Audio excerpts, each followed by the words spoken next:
भोले बाबा आपकी इस वीडियो को भी लाइक और आपके इस चैनल को सब्सक्राइब करें। उसके जीवन में कभी भी दुख दर्द मत आने देना। दोस्तों, 2024 में सावन का महीना का है और कितने सोमवार पढ़ेंगे। सावन की समाप्ति का भय तथा रक्षाबंधन का भय और व्रत का पालन कैसे करें, व्रत में कौन सी चीजें नहीं खानी चाहिए और एक ऐसा उपाय हम इस वीडियो में बताएंगे जिससे आपकी भोले बाबा की कृपा से 7 जन्मों की परेशानी भी दूर हो जाएगी। जानिए सब कुछ इस वीडियो में। दोस्तों, सावन का महीना शिव भक्तों के लिए प्यार की सौगात लेकर आया है। यही वह महीना है जिसे हम प्यार का महीना भी कहते हैं।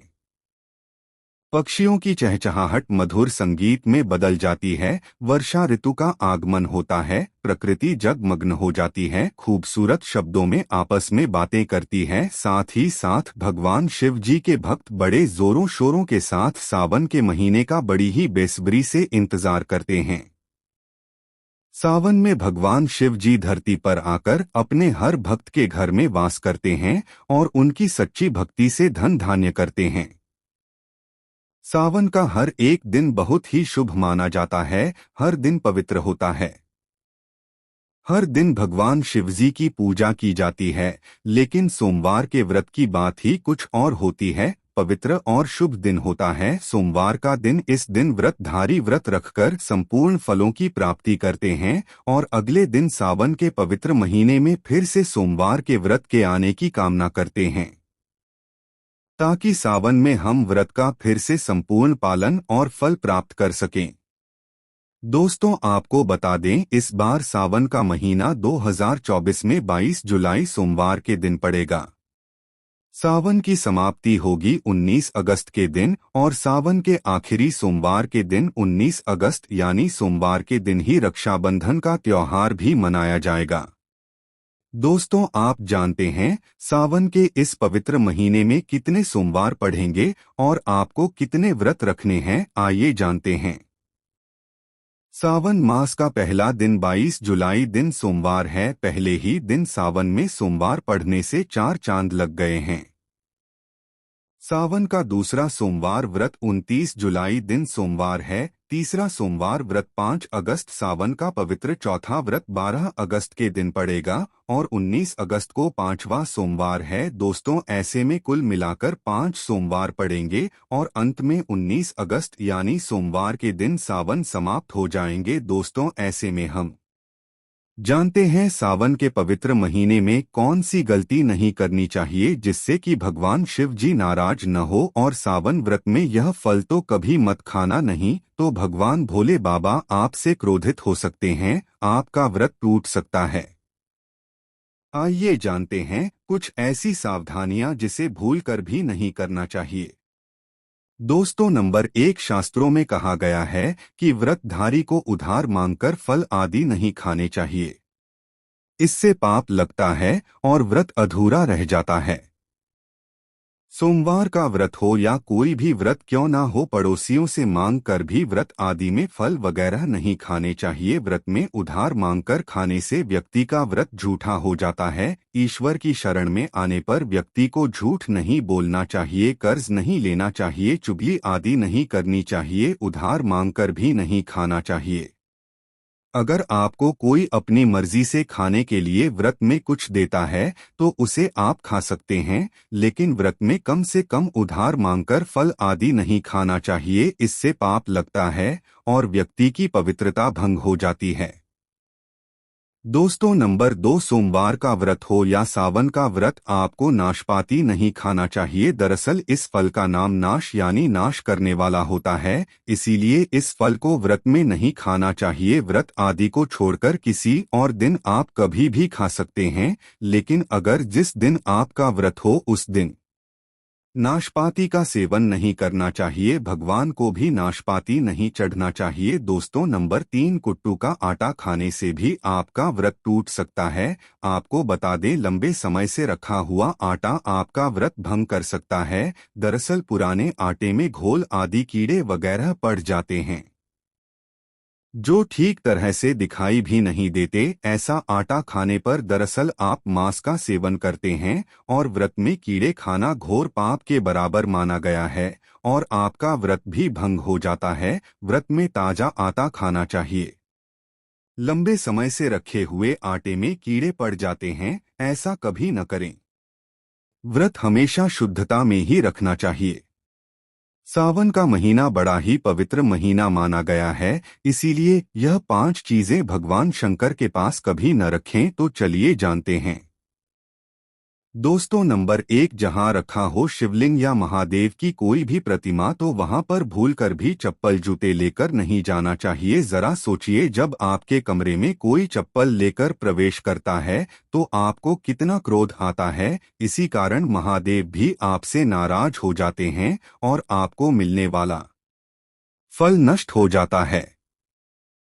ऐसे में मंदिर में नंगे पांव ही प्रवेश करना चाहिए, क्योंकि चमड़े की चप्पल हमेशा अशुद्ध रहती है। इससे देव शक्ति नाराज होती है। दोस्तों, नंबर 2, अक्सर महिलाओं को मासिक धर्म आ जाता है और वह बिना किसी को बताए पूजा पाठ कर लेती है, जो कि शास्त्रों में वर्जित माना गया है। इस समय महिलाओं को जानकर भी अनजान नहीं बनना चाहिए। अगर आपको मासिक पीड़ा है तो घर के बने मंदिर में या बाहर बने मंदिर में कभी प्रवेश नहीं करना चाहिए। इससे देव शक्तियां नाराज होकर आपसे क्रोधित हो सकती है। ऐसे समय में शिवलिंग को छूना घोर पाप के बराबर माना गया है।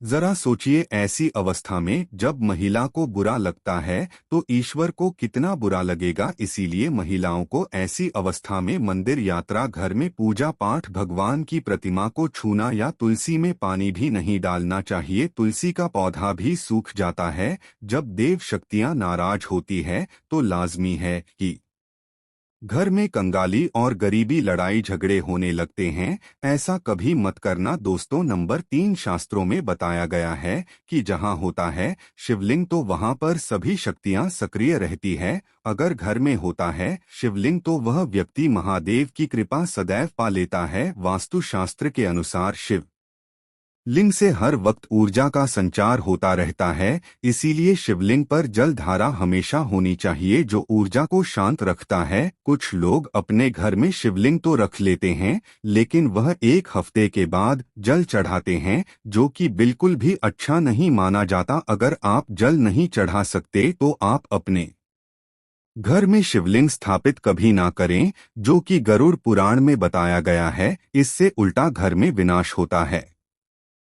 दोस्तों, नंबर 4, शास्त्रों में बताया गया है कि तुलसी और महादेवी का बैर माना गया है। इसी कारण तुलसी में शिवलिंग और गणेश की प्रतिमा को नहीं रखा जाता। कई लोग जाने अनजाने में शिवलिंग को तुलसी में रख देते हैं और घर में परेशानियां आना शुरू हो जाती है। इससे महाशक्तियां क्रोधित हो आती है। शिवलिंग पर तुलसी भी नहीं चढ़ाना चाहिए। तुलसी में और शिवलिंग में कुछ दूरी होनी चाहिए। दोस्तों, नंबर 5, घर का मंदिर या बाहर का मंदिर, किसी भी मंदिर में ऐसे व्यक्ति को प्रवेश नहीं करना चाहिए जिसमें स्त्री प्रसंग अर्थात संभोग किया हो या उसने मांस खाया हो। अगर आप शारीरिक रूप से गंदे हैं तो मंदिर के आसपास भी नहीं जाना चाहिए। घर के बने मंदिर में कोई कपड़ा आदि डाल देना चाहिए। जरा आप ही सोचिए, क्या आप मांस खाकर या स्त्री के साथ शारीरिक संबंध बनाकर भगवान के पास जाएंगे और क्या वह आपसे प्रसन्न होंगे? बिल्कुल भी नहीं। वह आपसे क्रोधित हो सकते हैं और आपसे नाराज हो जाएंगे। शास्त्रों में इसे घोर पाप माना गया है। इससे व्यक्ति नरक में जाता है। ऐसा दुष्ट स्वभाव मनुष्य की बर्बादी का कारण माना गया है। ऐसा न करें। ईश्वर के सामने हमेशा नहा धोकर मन पवित्र लेकर ही जाना चाहिए। इससे सभी शक्तियां आपसे प्रसन्न रहती है। दोस्तों, सावन के महीने में महादेव को ऐसे बेलपत्र कभी मत चढ़ाना, बहुत ही अशुभ माना जाता है। दोस्तों, पौराणिक मान्यताओं के अनुसार बेलपत्र चढ़ाने से भगवान शिव जी का मस्तक शीतल रहता है। बेलपत्र से भगवान शिवजी की पूजा करने से दरिद्रता दूर होती है और व्यक्ति सौभाग्यशाली बनता है। इससे हनुमान जी भी प्रसन्न होते हैं, क्योंकि वे भगवान शिव जी के ही अवतार हैं और इस बात को शायद ही कोई जानता हो। दोस्तों, पहले आप यह जानें कि बेल पत्र का उपयोग और इसके लाभ कैसे मिलते हैं। दोस्तों, नंबर 1, तीनों लोकों में जितने तीर्थ स्थल प्रसिद्ध हैं, वे सभी तीर्थ स्थल बेलपत्र के मूल भाग में स्थित माने जाते हैं। इस बात को शायद ही कोई जानता हो। दोस्तों, नंबर 2, यदि बेल का वृक्ष घर के बीचों बीच या पूर्व दिशा में लगा हो तो घर में धन धान्य की कोई भी कमी नहीं रहती और परिजन खुशहाल रहते हैं। दोस्तों, नंबर 3, जो व्यक्ति बेल के वृक्ष के मूल भाग की गंध पुष्प आदि से पूजा अर्चना करता है, उसे मृत्यु के पश्चात शिव लोक की प्राप्ति होती है। दोस्तों, आप जानते हैं बेलपत्र से जुड़ी कुछ खास बातें। चतुर्थी, अष्टमी, नवमी, चतुर्दशी और अमावस्या तिथि को संक्रांति के समय और सोमवार को बेलपत्र नहीं तोड़ना चाहिए। पूजा से एक दिन पूर्व ही बेलपत्र तोड़कर रख लें। दोस्तों, आपको बता दें, बेलपत्र कभी अशुद्ध नहीं होते। यदि आपको पूजा के लिए नया बेलपत्र नहीं मिल रहे हैं, तो आप किसी दूसरे के चढ़ाए हुए बेलपत्र को स्वच्छ जल से धोकर भगवान शिवजी को अर्पित कर सकते हैं। दोस्तों, बेलपत्र में 3 पत्तियां होनी चाहिए। कटी फटी पत्तियों का बेलपत्र भगवान शिव जी को अर्पित गलती से भी मत करना। कतई भरती पीयू को अर्पित करने से भगवान शिव जी का अपमान माना जाता है। और बेलपत्र का भी इसलिए। बेलपत्र की पत्तियां एकदम साफ होनी चाहिए। दोस्तों, सावन के इस पवित्र महीने में अगर जिस व्यक्ति को 5 संकेत मिल जाए तो इससे यह पता चलता है कि महादेव आपकी भक्ति से बहुत प्रसन्न है और आपको धनी होने से कोई भी नहीं रोक सकता। तो चलिए जानते हैं। दोस्तों, नंबर 1, बैल का दरवाजे पर आना। नंदी महाराज भगवान नाथ के वाहन है। नंदी को भगवान शिव जी का द्वारपाल भी कहा गया है। नंदी महाराज को बुद्धि और ज्ञान का प्रतीक माना गया है। भगवान शिवजी के मंदिर के बाहर हमेशा नंदी महाराज विराजित रहते हैं, लेकिन अगर सावन के इस पवित्र महीने में अचानक से नंदी महाराज आपके दरवाजे पर आ जाएं और घर की चौखट को सिंह मारने लगे, तब आपको समझ लेना चाहिए कि भगवान शिव जी आपके घर में आने वाले हैं, जो कि यह एक उनके आने का संकेत है।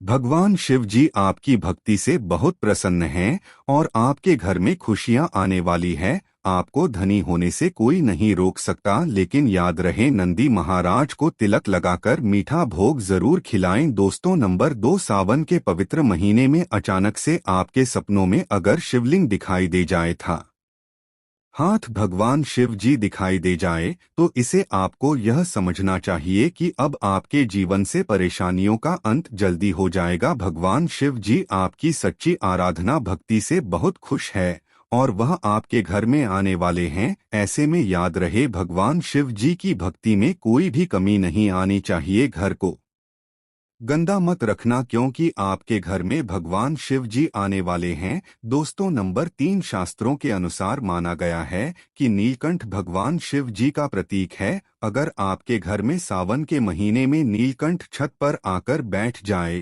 तो उसे भूलकर भी मत भगाना, क्योंकि यह भगवान शिव जी का प्रतीक माना गया। ऐसे में आपको खुश होना चाहिए, क्योंकि भगवान शिव जी आपकी भक्ति से बहुत खुश है। शास्त्रों में बताया गया है कि नीलकंठ अगर मनुष्य के घर पर आकर बैठ जाए तो साक्षात घर में महाशिव के आने के संकेत माने गए हैं। अब आपके बुरे दिन जाने वाले हैं। कहते हैं प्रभु श्री राम जी ने इस पक्षी के दर्शन करने के बाद ही रावण पर विजय प्राप्त की थी।